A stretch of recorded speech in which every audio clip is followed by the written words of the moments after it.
comitê que a gente faz a segunda reunião hoje. Tivemos eventos já nesse comitê.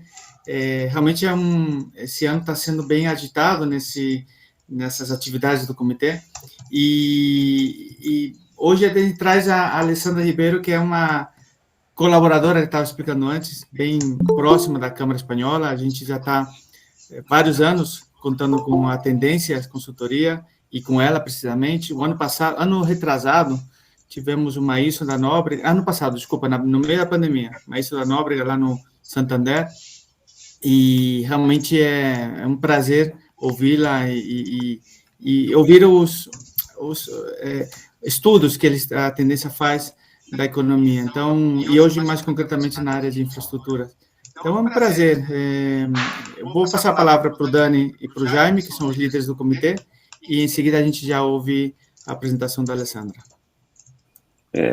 Bom dia a todos. Obrigado, Alejandro. Quero dar as boas-vindas à Alessandra. A sua fama a precede, então não precisa maiores apresentações. Eu espero que essa reunião seja bastante útil para o nosso comitê, uma vez que aqui a gente está sempre de crise em crise, né? E hoje temperado pela pandemia, pela volta da economia, pela recuperação aí, que varia de opinião para opinião, que vai acontecer mais à frente.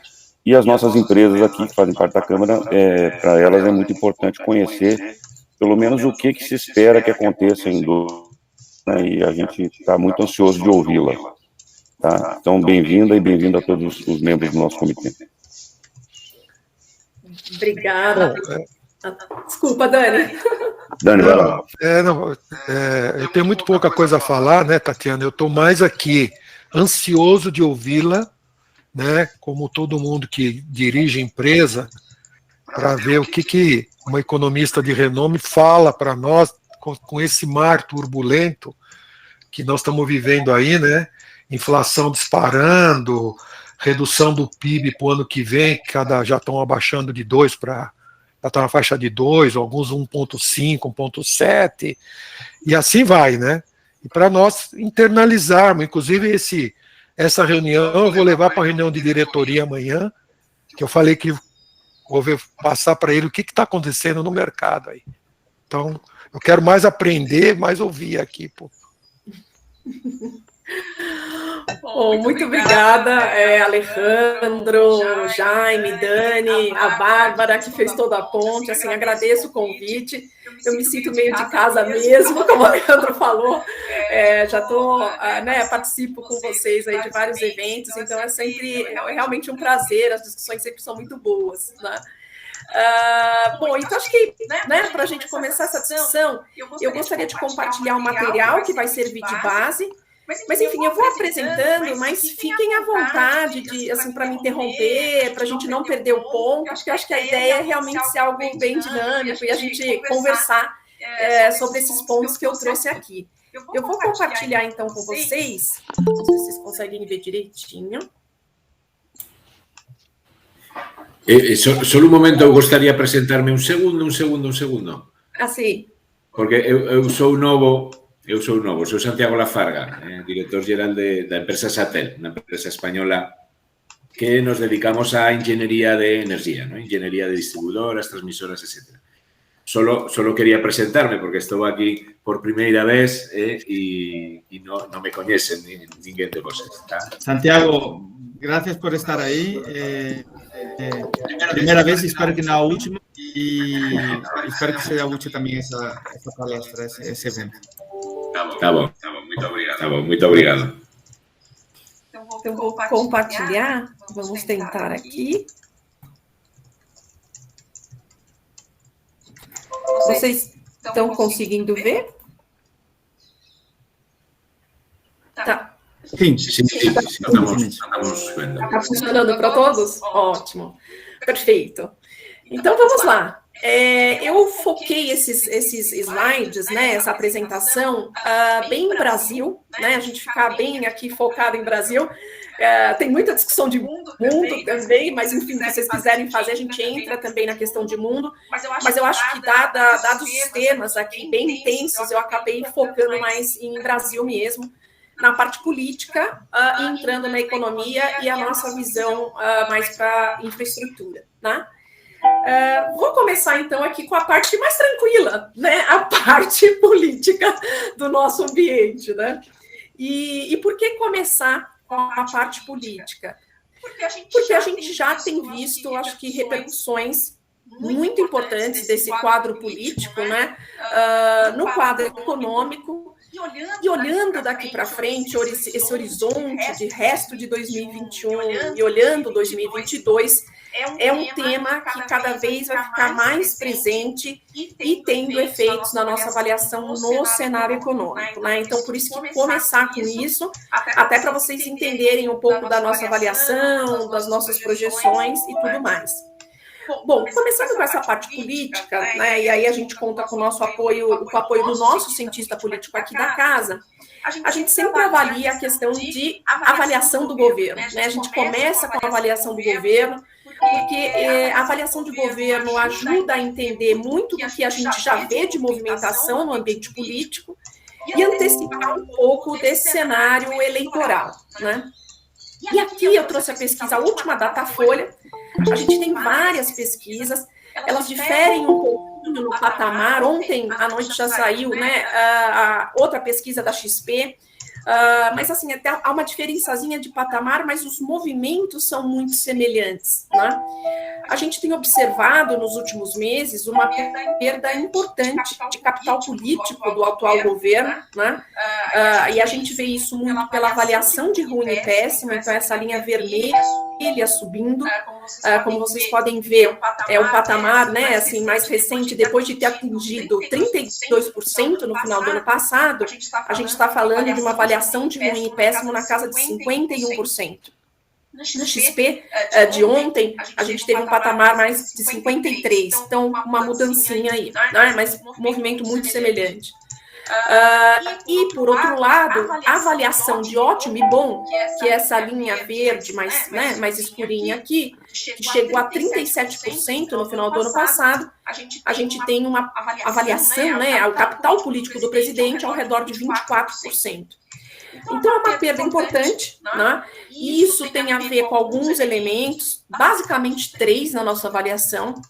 A primeira coisa é a própria pandemia, e o jeito que o próprio governo lidou com a pandemia, então isso é claramente o efeito que a gente observa nesses últimos meses. A questão da redução do auxílio emergencial, que ajudou muito no segundo semestre do ano passado, inclusive essa melhora, né, de popularidade, a nossa avaliação teve muito ligado ao auxílio, né, que foi um auxílio importante, e nos primeiros 3 meses desse ano ele não existiu, e aí ele foi retomado a partir de abril, né, mas com um ticket médio menor. E as pressões inflacionárias. Pressões inflacionárias em itens que são muito sensíveis, né, para o consumidor, como alimentação, combustível, energia elétrica. Então, quando a gente coloca isso junto, né, então, inflação, pandemia e redução de auxílio emergencial, num contexto, né, de atividade econômica se recuperando, né, mas com efeitos ainda muito graduais para o mercado de trabalho, a gente vê essa piora de avaliação, né? De qualquer forma, quando a gente olha para esse nível de 24% de ótimo e bom, é um nível ainda importante. É um nível importante, né, que nos diz algumas coisas aqui. A primeira delas, assim, é que, apesar da existência de uma discussão de impeachment, o impeachment está no radar, a gente vê que com essa popularidade, assim, é muito difícil a gente ter a materialização do impeachment, né? A gente acha que o impeachment tem baixa probabilidade. E, por outro lado, o presidente sustentando essa popularidade é um nível de popularidade que ele é competitivo, principalmente para estar no segundo turno, né? A gente deve ainda ter oscilações nessa popularidade, a gente tem a CPI da Covid acontecendo, isso deve ter alguns efeitos marginais para a popularidade, mas, por outro lado, estamos num processo de recuperação da atividade econômica, que deve ter efeitos mais claros sobre o mercado de trabalho, então também deve ter efeito na popularidade, né? Então tem efeitos negativos, efeitos positivos, e a gente está supondo, na verdade, que essa popularidade fique por aí mesmo, né? Salvo grandes eventos que a gente não consiga antecipar. Então, acho que as duas grandes lições aqui é que ainda é uma popularidade importante, então o impeachment tem baixa probabilidade na nossa avaliação, e ainda ele é um candidato competitivo no sentido de estar no segundo turno, né? Quando a gente olha algumas outras métricas, aí olhando um pouco, né, mais além, a gente tem uma outra métrica para avaliar governo que é muito binária, né, na linha do aprova, desaprova.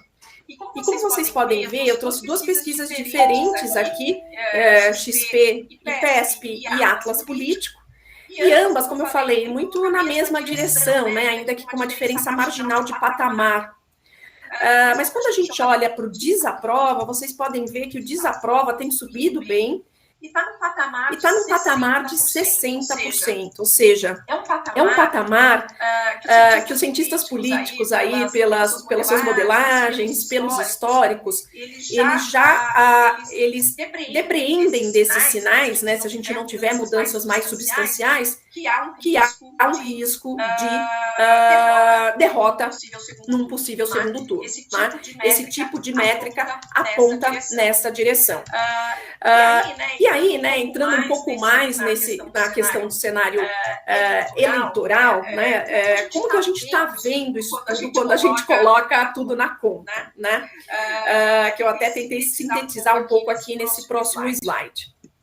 A gente aqui na Tendências tem uma avaliação de que essa competição ela deve ser realmente uma competição bastante polarizada. À luz do que a gente consegue ver nessas métricas, a gente deve ter uma provável competição entre o ex-presidente Lula, que entrou no cenário após as decisões do STF, e o atual presidente Bolsonaro. Né? Diante disso, né, há sempre a pergunta, mas não tem a probabilidade mais relevante de ter uma terceira via nesse caminho e aí a gente possa ter uma disputa diferente? Então, e aí a nossa avaliação é que com esse nível de popularidade do Bolsonaro, né, ele é competitivo ainda no sentido de estar em segundo turno. E isso acaba minando as chances de viabilidade de uma terceira via. Então, a gente vê a probabilidade de uma terceira via como uma probabilidade baixa na realidade. E aí, o motivo principal ainda é a popularidade do Bolsonaro, né? E do Lula, né? A gente vê ainda na verdade, uma recuperação importante, especialmente em termos de redução de rejeição, né? O Lula, há uns anos atrás, tinha uma rejeição extremamente alta, mas a gente tem observado, ao longo desses últimos meses, uma queda brutal nessa rejeição do ex-presidente Lula. Então, para a gente, ele é um candidato muito forte para estar realmente no segundo turno, né? E aí, a questão da terceira via, a gente vê muito mais a terceira via competindo com o Bolsonaro. E como o Bolsonaro tem essa probabilidade, né, essa avaliação ainda de governo boa, em 2 dígitos, ele deve acabar sobressaindo nessa competição com nomes da terceira via. Então, acho que esse é um primeiro ponto. O segundo ponto é que os candidatos da terceira via, né, possíveis candidatos, quando a gente fala Dória, Mandetta, que surgiu mais recentemente, o Ciro, Eduardo Leite, esses possíveis nomes, tem até o próprio Moro, né, nesse contexto. O que a gente observa? Esse contexto da centro-direita, ela está muito fragmentada. E ao estar fragmentada, a gente vê cada um com seus 4%, 3%, 5%, por exemplo, de intenção de voto. E a gente não vê nenhum movimento de unificação dessa centro-direita em torno de um nome, com realmente uma agenda, um discurso. A gente não consegue ver isso. Então, a probabilidade ainda é de ter esse centro-direita fragmentado. E aí, quando fragmenta, não consegue fazer frente a esses 2 grandes nomes, que são o presidente Bolsonaro e o ex-presidente Lula. Então, esses são os 2 grandes motivos, né, para a gente avaliar aqui que a terceira via ainda tem baixa probabilidade. O que poderia gerar um espaço para a terceira via? A popularidade do Bolsonaro cair de forma significativa, e aí forma significativa, nós avaliamos uma popularidade em torno de 15%, abaixo de 15%, ou seja, teria que cair 10, um pouco mais de 10 pontos de percentagem em relação ao patamar atual, né? E ainda assim, uma certa unificação dessa centro-direita em torno de um nome, um discurso, para fazer frente, especialmente aí nesse caso, né, para se viabilizar e estar no segundo turno com o ex-presidente Lula. Então, assim, são dois movimentos bem relevantes, né? É queda de popularidade do Bolsonaro e uma reunificação dessa centro-direita em torno de um nome que a gente não consegue ver ainda nenhum sinal, nem mesmo de agenda, né? Pode ser que as pessoas até sustentem lá seus nomes, mas a gente não vê nenhuma agenda maior, similar, que pudesse ser usada como uma linha, né, mestra para essa competição. Então, diante disso, nós temos no nosso cenário aqui para 22 essa disputa polarizada. Com a decisão do STF, incluindo o ex-presidente Lula na competição, a gente observa cada vez mais uma antecipação dessa discussão do cenário eleitoral de 2022. E aí é que a gente começa a ficar, a gente aqui economista, mas os mercados financeiros, como eu vou mostrar para vocês, cada vez mais preocupados. Por quê? Porque para garantir, né, a sua reeleição em 2022, a gente vê sinais muito preocupantes de uma agenda populista, no sentido de, especialmente, de aumento de gastos, o que poderia nos colocar numa trajetória fiscal, né, trajetória das contas públicas, muito difícil, né? Então, o que eu estou falando aqui? São esses sinais do governo atual em relação à Bolsa Família, muito mais parrudo, né? Não só o número de R$300 que vem sendo cogitado, mas as discussões chegam a R$400, R$500 por família, né? O que para a nossa realidade fiscal é completamente fora de discussão, né? Além disso, toda a discussão de precatórios, né? Ou seja, tirar o pagamento de precatórios do teto dos gastos e não só tirar, como parcelar esses precatórios, né? Ainda que de fato seja um problema, mas tirar da regra, abrindo espaço para maiores gastos, é a maior preocupação em relação aos efeitos, já no curto prazo, né, dessa antecipação de competição de 2022. E a gente entende, né, que ambos os candidatos aqui, possíveis candidatos, né, Bolsonaro e Lula, eles vão estar muito focados em ganhar o segmento de baixa renda. O ex-presidente Lula tem um recall muito alto nesse segmento, muito alto. Bolsonaro chegou até ter uma melhora de avaliação com o auxílio emergencial do ano passado maior, mas agora voltou a perder espaço, um espaço grande nesse segmento de baixa renda, e então a competição vai ser por aí.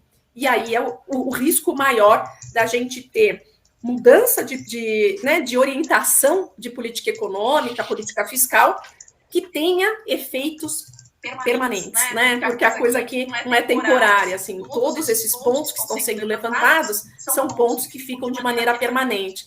Então, não complicam só o cenário de 22, mas deixam uma conta muito maior também a partir de 2023. Então, um pouco isso, assim, e tudo para dizer que nesse cenário a gente antevê, sim, períodos mais turbulentos aí para a economia brasileira, já começando nesse curtíssimo prazo, inclusive com a própria discussão do orçamento de 2022, né? E isso é, sim, um limitador da expansão da economia em 2022, né? Até como o Dani comentou, que as casas estão revisando, né, o PIB para baixo, e é muito em função desse risco, né? Risco político, afetando o fiscal, junto com o que eu vou comentar agora, que é um ambiente de maior inflação. Né? Alessandra, sim, aproveitando bem essa deixa, tem um fato aí também que, no caso da baixa renda, a inflação está impactando muito mais fortemente do que a nossa classe média e média alta. Quer dizer, 9% de inflação não reflete o aumento do feijão, do gás, da gasolina, do óleo, da carne, etc. Perfeito. É isso mesmo. É bem isso. A gente, inclusive, faz um cálculo que a gente chama de renda disponível por classe de renda. Então, o que a gente pega? A gente pega a renda de famílias, por exemplo, da classe D e E. E a gente calcula o peso dos itens essenciais nessa renda de família classe D e E, né?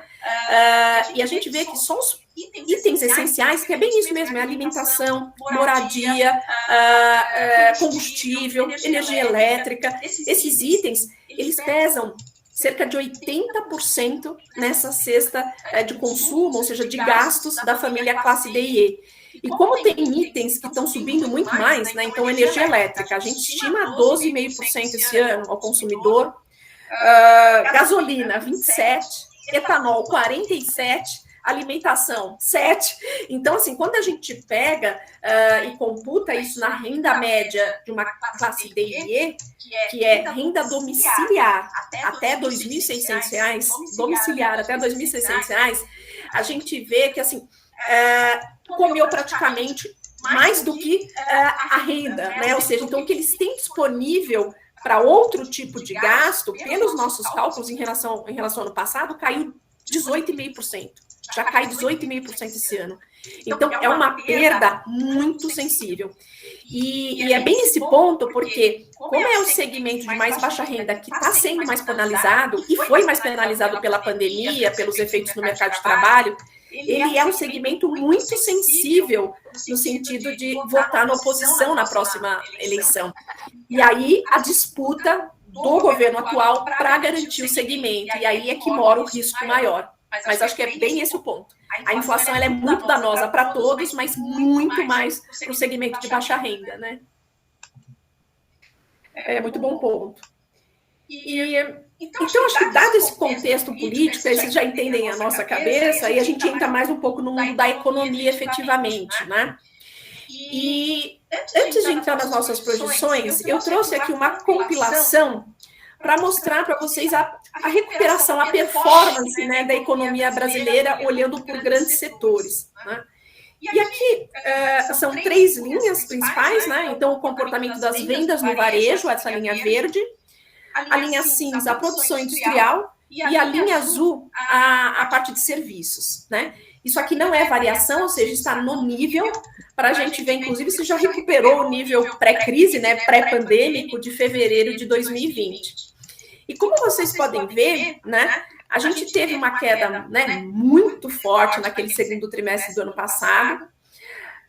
E aí 2 setores tiveram uma recuperação muito rápida, a famosa recuperação em V mesmo, né, que foi o varejo, que é essa linha verde, e a própria indústria, né, que é a linha cinza aqui, como vocês podem ver, foi uma recuperação realmente bastante rápida. Chegaram até, no final do ano passado, né, passar muito o nível pré-pandêmico. Na margem, agora, nesses últimos resultados, já tem mostrado uma maior volatilidade, né? Então, aqui a gente tem esses efeitos todos que a gente comentou de inflação, especialmente para a indústria, a falta de insumos, a falta e os custos muito elevados relacionados a insumos e bens intermediários, já afetando a produção, limitando a produção. Então, a gente já vê na margem esses setores rateando um pouco mais, né? E, por outro lado, serviços, né? Porque serviços é o famoso balaio de gato. A gente tem tudo lá. A gente tem desde serviços prestados às famílias, que é essa parte de restaurantes, hotelaria, tudo aí, né? Como telecomunicação, toda essa parte de comunicação e telecomunicação está aqui também, transportes, a gente tem tudo em serviços. E aí os serviços, eles demoraram um pouco mais, né, para se recuperar, especialmente por causa dos serviços prestados às famílias, né, então no epicentro da pandemia, né, em termos de sofrimento. E agora, mais recentemente, inclusive no último dado de junho, a gente já vê uma reação maior. Então, quando a gente compara os dados atuais, que são esses dados de junho, com o nível pré-pandêmico de fevereiro de 20, a gente vê varejo 2,6% acima, a produção industrial no mesmo nível, né, agora com essa desaceleração recente, e serviços 2,4% acima. É importante destacar, entretanto, que esses são os agregadores, né? dentro do varejo, a gente tem diferenças entre os setores, então a gente ainda vê uma heterogeneidade entre os setores. Então, dentro do varejo, a gente tem supermercados, por exemplo, desempenhando bem, materiais de construção, móveis e eletrodomésticos, muito bem. A indústria de vestuário já não, ainda abaixo do nível pré-pandêmico, por exemplo, né? A mesma coisa na indústria, a gente tem a parte de produção de bens de capital muito acima do nível pré-pandêmico, mas quando a gente olha a indústria automotiva, ainda bem abaixo. Então, tem uma heterogeneidade, não dá para falar que é um movimento homogêneo, né? Essa trajetória de recuperação. E aí, quando a gente entra mais efetivamente nas projeções, aí eu compilei aqui as nossas projeções de crescimento, né? Lembrando que no ano passado a economia teve uma queda de 4,1%, né? Que foi uma queda muito menor, né, do que chegou-se a se estimar. A gente tem os organismos internacionais que chegaram a falar de uma queda de 9%. Mesmo aqui, nós chegamos a ter uma queda próxima a 7%, né, e outras casas também. Então, surpreendeu, sim, o mercado. E isso tem muito a ver com os estímulos que foram dados também, né? O estímulo fiscal foi muito forte. Quando a gente compara o estímulo fiscal entre países emergentes e países avançados, o Brasil ficou muito mais próximo de país avançado do que país emergente no estímulo fiscal, né? Agora, tudo bem, a conta está aí para pagar, mas foi muito forte o estímulo. E o estímulo monetário também muito significativo, explicando também essa reação mais rápida da economia, né? Junto com a própria reação da economia internacional, que nos ajuda. Recuperação de demanda lá fora, alta de preços de commodities, principalmente para nós que somos exportadores de commodities. Então, temos também um efeito positivo da economia internacional, né? E aí, uma queda menor. Para esse ano, nós estimamos uma alta de 5%, né? Um crescimento de 5%. Tem números mais otimistas no mercado, de 5,5%, 5,8%. A gente está aqui numa ponta um pouco mais conservadora e muito por esses motivos que a gente já até mencionou aqui. Inflação surpreendendo para cima, a própria questão das incertezas em relação ao ambiente político eleitoral já pesando, e eu vou mostrar para vocês isso principalmente via curva futura de juros, como o mercado já está embutindo mais risco nessa curva futura de juros, né? E também, mais recentemente, né, a questão climática, não só afetando o preço de energia, e o pessoal de energia sabe muito mais do que eu, mas também a produção agrícola, né? A gente está revisando, nós tínhamos uma produção agrícola, um PIB agropecuário crescendo 1,7%, e nós estamos revisando ligeiramente para o campo negativo, porque a estiagem e geada estão afetando já a produção. Então, tem alguns limitadores, né? Por isso que o nosso número ele não está nessa ponta otimista de alguns do mercado, mas, por outro lado, a gente tem pontos aqui muito favoráveis, que são o avanço da vacinação e a normalização das atividades. Então, a gente espera, nesse número de 5%, um crescimento mais robusto da economia agora no terceiro e quarto trimestres do ano. É muito pelo efeito de vacinação e normalização de atividades, né?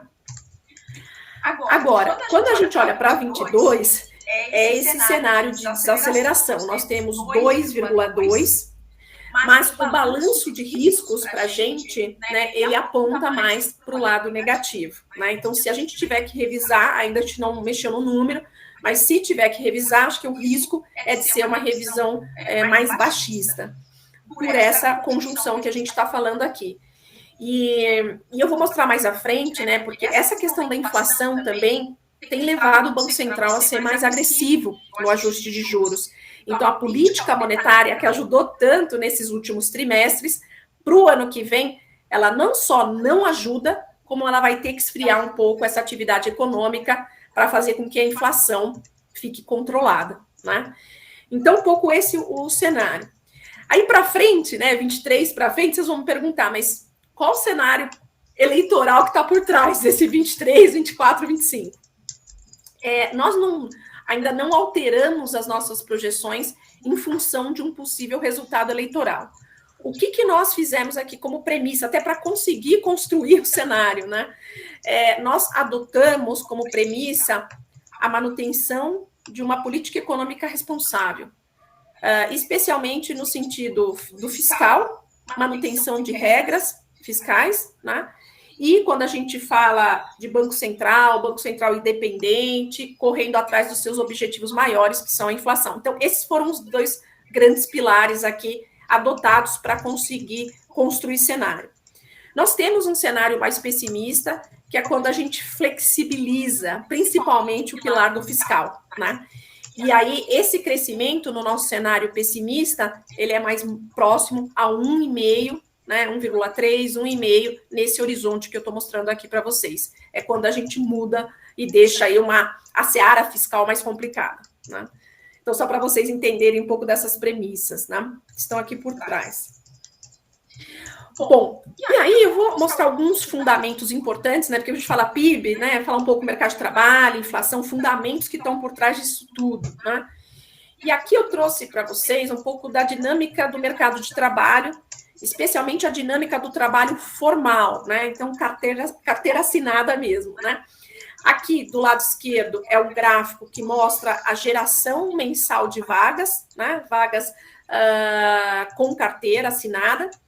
E como vocês podem ver, né, aquele segundo trimestre do ano passado foi muito ruim, a gente teve uma perda super importante, assim, de quase 1,5 milhão de vagas naquele período. Mas desde meados do ano passado, a gente tem uma boa trajetória de recuperação dos trabalhadores com carteira. E quando a gente abre esses números, que são essa tabelinha aqui do lado direito, a gente vê um crescimento muito grande de admissões, né? 38% em relação ao mesmo período do ano passado, olhando esse primeiro semestre, né? E quando eu olho para demissões, desligamentos, está praticamente estável, né? E aí é que eu gostaria de ressaltar o efeito do programa BEM, aquele programa de preservação do emprego do governo federal. Pelos dados de junho, esse programa BEM, ele está garantindo o emprego, né, de forma provisória, mas garantindo o emprego de 3,5 milhões de trabalhadores. Ou seja, é um efeito aqui brutal do programa no sentido de limitar, sim, as demissões no período tão crítico que foi o período dos últimos trimestres, né? Então, é um programa que está se mostrando aí bastante eficiente, né? Só para destacar esse ponto. Claro que para frente, né, com um programa bem menor, ainda que ele tenha uma ideia aqui de permanecer, né, mas num montante bem menos significativo, claro que vai depender do horizonte econômico. Num horizonte econômico mais difícil, a gente deve ter uma parte desses trabalhadores efetivamente desligados, né? No cenário mais otimista, não, de fato, o programa preservou o emprego, e aí, a partir daí, a gente tem mais uma tendência de recuperação, né? Mas acho que vale só destacar a eficiência desse programa quando a gente olha o número de trabalhadores efetivamente com o emprego preservado, né? Agora, quando a gente olha o mercado de trabalho de uma maneira mais ampla, ou seja, incluindo os trabalhadores informais, trabalhadores por conta própria, que esses foram realmente os trabalhadores que sofreram mais, né? Porque eles são aqueles trabalhadores menos qualificados, com salário médio menor, e muitos aqui ligados ao setor de serviços, muitos, né? Então, a gente teve uma perda importante nesse segmento dos informais, e mesmo por conta própria, né? E aí, quando a gente olha os dados agregados, a dinâmica, ela não é tão bonita assim, né? A gente já observa uma recuperação, né, da criação de empregos, mas ela é uma dinâmica ainda mais difícil, no sentido de quando a gente olha o nível de pessoas ocupadas no total, a gente ainda tem quase cerca de 7 milhões abaixo do que a gente tinha no pré-pandemia de pessoas ocupadas, ou seja, ainda é uma diferença muito grande, né? A gente já observa a reação desses empregos, inclusive dos empregos informais, por isso que a gente projeta aqui na nossa tabelinha um crescimento de 4% da ocupação, ganhando um pouco mais de tração, né, com 5,5% ano que vem, como vocês podem ver, mas esse ano, por exemplo, não compensa toda a queda do ano passado, que foi de quase 8%, né, que é um pouco essa questão do nível, ainda muito abaixo do nível pré-pandêmico de pessoas empregadas, olhando a totalidade dos trabalhadores, né? E um ponto que chama atenção, né, é que por mais que a gente esteja nesse processo de recuperação do emprego, ainda que gradual, quando a gente olha a taxa de desemprego, né, que saltou o ano passado para 13,5%, a nossa estimativa é que fique ainda ao redor de 14% esse ano. Então, o pico, na verdade, deve ser esse ano, né?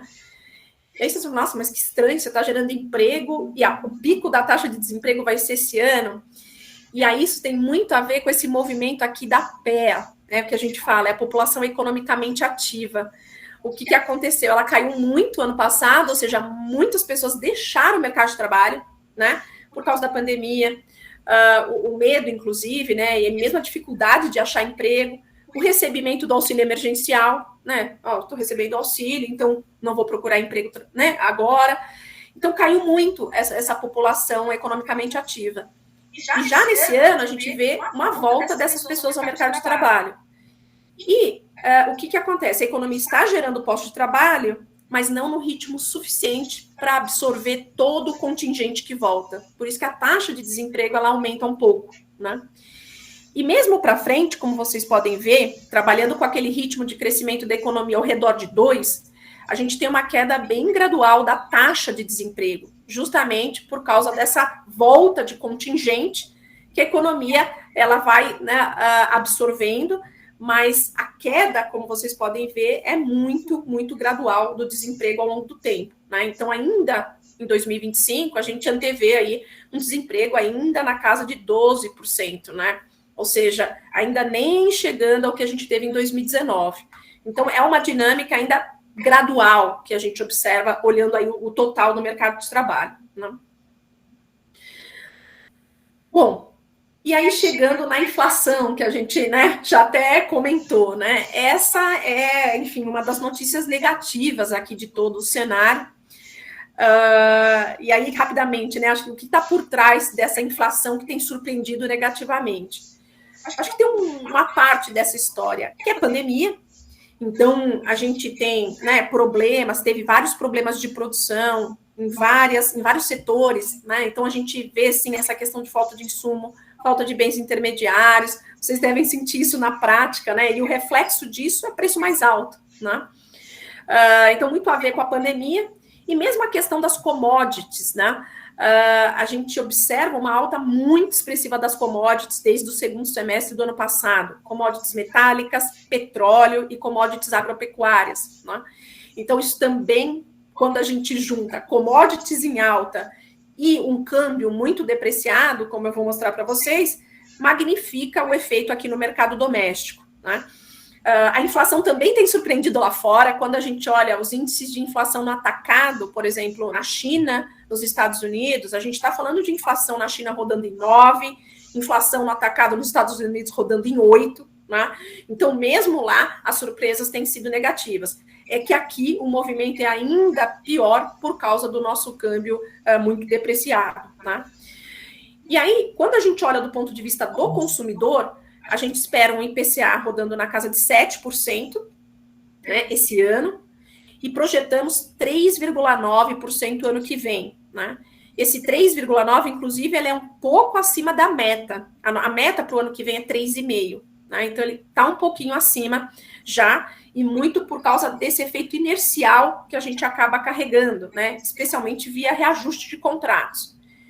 E diante desse cenário, dessas surpresas negativas, né, a gente vê um Banco Central bastante preocupado com a inflação. O Banco Central iniciou o ano mais tranquilo, achando que uma parte era temporária e que não iria se disseminar de maneira mais complicada, mas a gente vê uma disseminação maior e isso tem levado, sim, o Banco Central a mudar o discurso e adotar um tom bem mais duro em relação ao combate da inflação, né? Ainda mais aqui no nosso país, que tem os mecanismos de reajustes, né, muito bem ativados, né, muito bem ativados. E aí eu queria chamar a atenção, assim, aqui a composição desses números, né, porque a gente tem aqui preços administrados, né, com uma expectativa de alta de 10%, então aqui a gente tem energia elétrica, a gente tem combustível aqui nessa abertura, né, pesando bastante. A parte de industrializados, quando a gente olha do ponto de vista do consumidor com uma alta próxima a 9%, Então, a gente vê, sim, um grau de repasse da pressão no atacado para o varejo. Então, isso essa linha mostra isso de forma clara. Mas mesmo serviços, né, o que a gente tem observado, que isso foi uma surpresa mesmo, porque serviços a gente não esperava como uma fonte de preocupação para esse ano. Até pela própria ociosidade muito grande ainda no mercado de trabalho. Mas o fato é que essa reabertura, essa normalização de atividades, as pessoas voltando a consumir serviços, isso já tem puxado mais a inflação de serviços. O ano passado ela foi bem baixinha, né, 1,7%, e esse ano a gente já estima 3,7%, e para o ano que vem 4,1%. Né? Então tem alguns sinais assim bem mais preocupantes, não foi à toa que o Banco Central mudou o tom. Né? E aí, para mostrar para vocês a nossa curva, né, para juros, nós estimamos que o Banco Central ele vai subir um pouquinho mais a Selic em relação ao que ele coloca como patamar neutro, né? Ou seja, aquele patamar de juros que nem estimula, nem contrai a atividade econômica. Esse é o que a gente fala que é o patamar neutro, que é uma Selic ao redor de 6,5% pela conta dos economistas de forma geral, tem uma variação, a nossa também, 6,5%, né? Mas dado o discurso mais recente, a gente projeta uma alta de 7,5% para a Selic, né? Ou seja, a Selic atingindo 7,5% no final desse ano. Né? E permanecendo nesse nível em 2022. Qual o risco diante daquele ambiente que a gente falou aqui, esse ambiente eleitoral, que deve ser um ambiente bastante pesado? É o Banco Central ter que subir um pouco mais esses juros em 22, dado todo o efeito, né, do risco para câmbio afetando a inflação. Então, o risco para a gente, por isso que eu falei, o balanço de riscos para 22, ele pende realmente para o lado negativo, seja do ponto de vista do risco, seja do ponto de vista de movimento de câmbio, inflação e crescimento. E aí, o Banco Central pode andar um pouco mais nessa seara, talvez levando essa Selic para 8,5%, 9%, talvez o ano que vem. Né? Então, a gente coloca aqui no nosso balanço de riscos. Né? E para frente, aqui, como a gente adota a premissa de uma política econômica responsável, a gente teria espaço para voltar com a taxa mais em linha com o neutro. Né? Mas, de qualquer forma, mesmo pensando nesse cenário um pouco mais difícil em 22, que seja 8,5%, 9%, ainda assim, é um patamar de juros, né, que é muito diferente do nosso passado. Muito diferente. Né? Até 2016, a gente tinha juros, né, acima de 2 dígitos, né, 13%, 14%, né, taxa em 2 dígitos.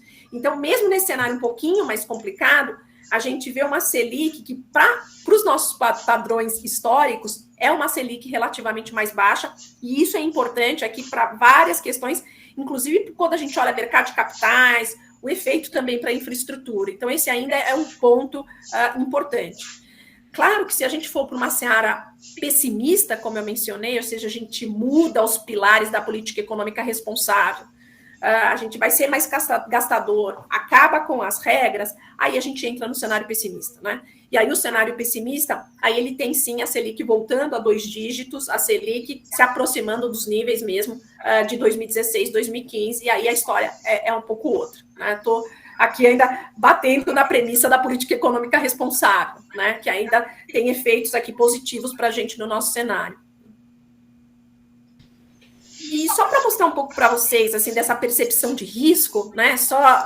Eu trouxe a curva de juros. Isso aqui é prazo bem longo, a gente tem juros aqui, né? Como vocês, não sei se vocês conseguem ver na barrinha, até 2036, para mostrar a evolução ao longo desse ano. Então, a curvinha azul, né? Era em março desse ano. Depois a gente vê uma mudança de patamar na curvinha vermelha, que é de junho.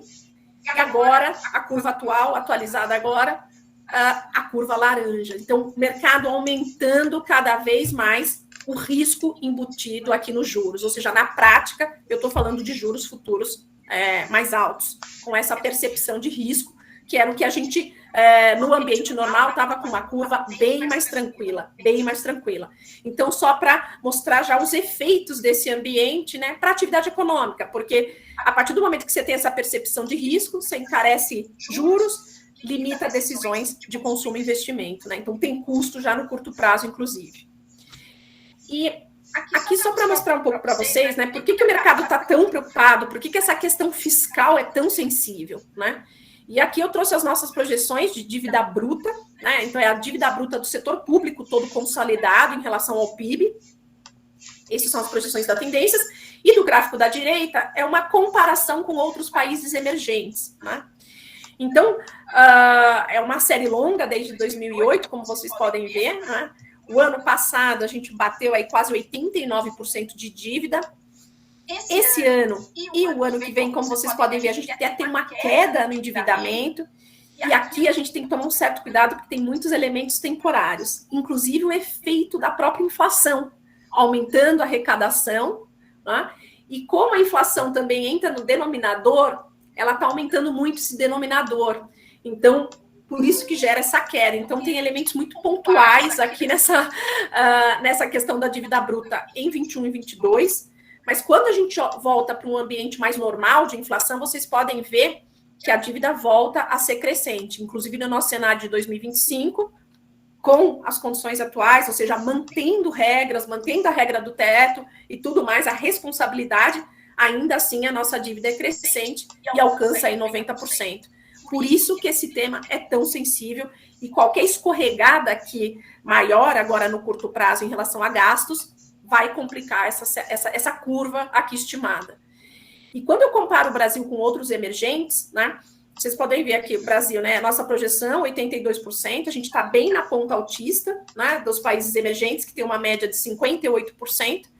E quando eu coloco a projeção aqui do FMI, que ele tem uma outra metodologia, que não a nossa aqui do Brasil, a gente tem uma dívida de 98%. Né? Só para mostrar que, mesmo em relação a outros emergentes, a gente tem um endividamento muito alto já. Né? Então, o risco é realmente esse. E só um pouquinho do câmbio, né? Que o câmbio é uma variável tão sensível. E também para mostrar para vocês como o mercado embute essa precificação de risco também na questão do câmbio. Né? Aqui eu trouxe duas curvinhas, a curvinha verde, que é o nosso real, né? Assim, e a curva cinza, que é o dólar em relação às principais moedas emergentes. Essas curvinhas andavam muito juntas, né? Até meados do ano passado, mas desde meados do ano passado, a gente viu o dólar perdendo valor em relação às principais moedas emergentes e o nosso real não acompanhando, né? É claro que agora, esses últimos dias, ele deu uma puxadinha aqui, né? Não coloquei essa puxadinha aqui dos últimos dias, ou seja, está ainda pior na margem, né? Mas só para mostrar como a gente se descolou do resto, que é muito essa percepção do risco doméstico, né? Então, é por isso que a gente não tem alívio no nosso câmbio aqui, nas nossas projeções. A gente está com 5,20 para final desse ano, 5,40 para final do ano que vem, mas sendo que ao longo do ano que vem, especialmente no período pré-eleitoral, a gente tem esse câmbio voltando a ultrapassar a barreira dos 5,50, né? Então, é um câmbio nervoso refletindo esse contexto, né? Bom, e aí entrando um pouquinho mais na questão de infraestrutura, né? Ou seja, como a gente vê esse cenário olhando para a infraestrutura, né? Aqui eu compilei, né, a gente usa aqui os dados, né, do governo federal, isso aqui é governo federal, para a gente olhar os gastos com infraestrutura, a gente coloca aqui em bilhões de reais já deflacionado, uma série longa também desde 2007, aberta por segmentos, né? Então, assim, chama muita atenção, desde 2014, a queda muito significativa, né, nos gastos federais aí com infraestrutura. Para 2021, aqui a projeção, só para vocês entenderem, né, a gente usa a dotação que está autorizada no orçamento federal, né? Porque até 2020 são os desembolsos efetivos. Até 2021 a gente ainda está usando a dotação e a gente tem aqui até uma melhorinha na margem, principalmente olhando para transporte, né? E toda essa parte aqui mais de urbanismo, né? Então, tem essa melhorinha na margem, mas só com esse adendo que é dotação, quando a gente pega até 3 de agosto, que é a última informação que a gente tem, os desembolsos, eles representam mais ou menos 39% da dotação, né? Mas, de qualquer forma, qual que é o nosso ponto aqui? Diante desse contexto fiscal que eu passei para vocês, vocês viram que mesmo com as regras, mesmo mantendo tudo bonitinho, a gente tem um aumento do endividamento ao longo do tempo. Então, esse é um recado muito forte para a gente quando a gente pensa nos gastos em infraestrutura eu falo muito do governo federal, né? Mas isso também vale para os governos estaduais. A gente vê pouquíssimo espaço. A gente, diante desse contexto, não conta com uma reação mais pronunciada do governo federal aqui em termos de gastos em infraestrutura. Ou seja, é algo que deve realmente ficar focado no setor privado, né? É claro que se a gente for para um cenário pessimista, falar, deixa as regras para trás, né? E aí a gente entra naquele cenário mais complicado, né? E a gente pode até ter uma tentativa de aumento aqui dos desembolsos aqui mais focados em infraestrutura. Isso pode até acontecer, mas a gente sabe que o reflexo disso vai ser um quadro econômico muito ruim ao longo do tempo, né? Se quebrar as regras para aumentar gastos de forma geral, né? Então a gente conta aqui com a maior parte dos investimentos realmente vindos do setor privado. E aqui a gente faz, que aí, né, falar para vocês até nem vale tanto, mas o que a gente faz é realmente um balanço, né, de tudo que está previsto, principalmente no âmbito do programa Avançar Parcerias, né, e a gente também agrega aqui os acompanhamentos que nós temos do ponto de vista mais estadual e municipal, em alguns casos, né. E, finalmente, né, desde abril, a gente teve uma retomada dessa agenda, inclusive muito apoiada em algumas mudanças regulatórias importantes, né, que facilitaram e, inclusive, justificaram o sucesso de vários leilões que a gente teve desde abril, né. Então, quando a gente olha o cômputo de ativos leiloados, né, a gente teve já em abril 31 ativos leiloados, né, incluindo aeroportos, portos, ferrovias, rodovias e tudo mais.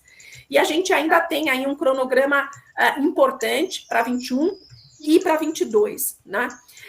Quando a gente tenta falar em montante, ou seja, o que é um montante contratado de investimento, e a gente faz uma continha tirando a parte de óleo e gás, a gente vê, né, assim, por essa expectativa, utilizando esses projetos que estão realmente no âmbito do Avançar Parcerias, né? Um montante de investimentos contratados atingindo 68 bilhões esse ano e um pouco mais de 180 bilhões no ano que vem.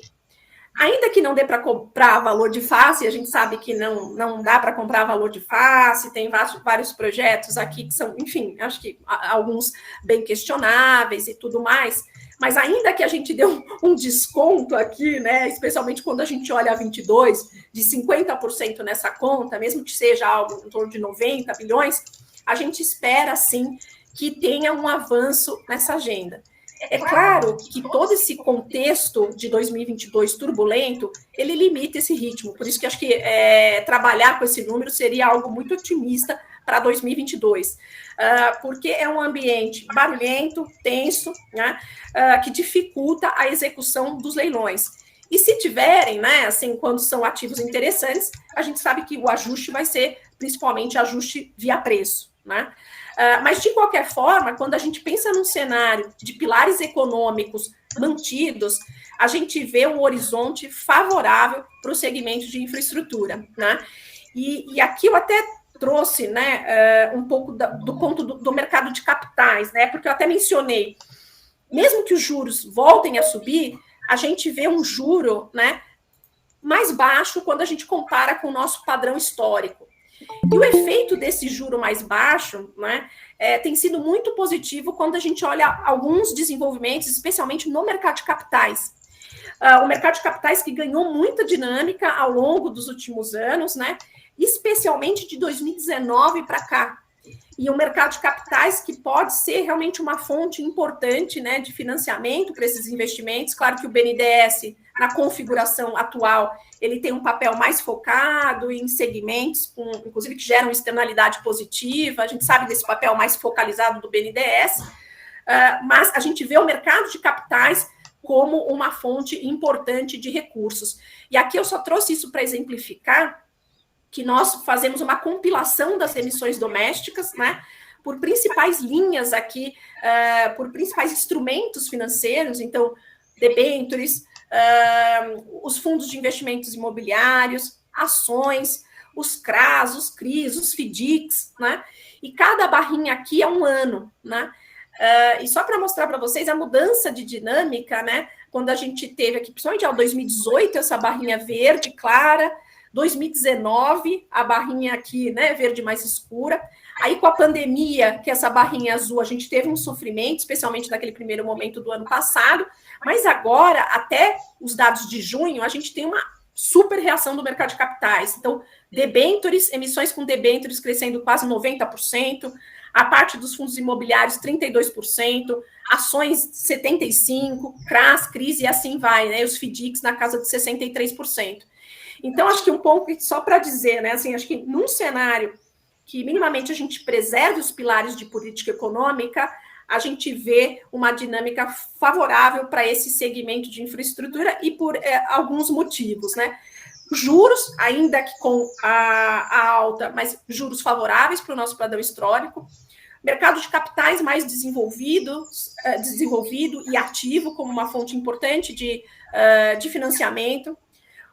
A gente não realmente vê espaço do governo voltando a ser um importante player no sentido de gastar em infraestrutura, ou seja, é uma conta que vai, né, assim, ficar cada vez mais com o setor privado, e a gente tem tido evoluções regulatórias nos últimos anos, né, que tem, inclusive, possibilitado o sucesso de alguns leilões, principalmente de abril para cá, né?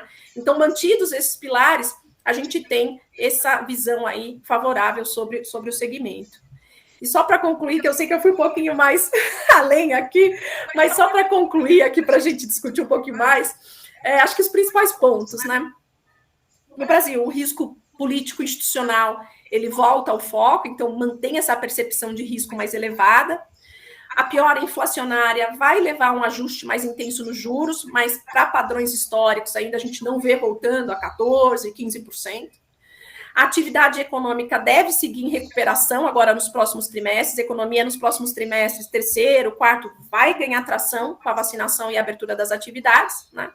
Mas a gente tem limitadores, por isso que a gente não tem um número tão otimista aí para esse ano, né? Inflação, clima e tudo mais que a gente conversou. E quando a gente olha 22 especificamente, né, a gente tem aí um balanço de riscos que ele pende para o lado negativo, né? E aí, dependendo da escolha que a gente tem, né, somente a manutenção da responsabilidade na política econômica já nos garantiria um cenário que eu diria que é um cenário minimamente ok, né, independente do candidato, mas a gente ter os pilares firmes, principalmente em relação ao fiscal. Gente, eu acho que é isso. Desculpe se eu me alonguei um pouco, é que é sempre difícil, né? Tentar passar um conteúdo de maneira tão rápida, mas, enfim, fico à disposição aqui para as perguntas, para a gente discutir um pouco mais. Ok, Alessandra, agradecemos muito, realmente muito boa apresentação, muito objetiva e muito focada nos pontos que interessam para as empresas, como disse o Dani, para poderem fazer as suas previsões e planejamentos, né?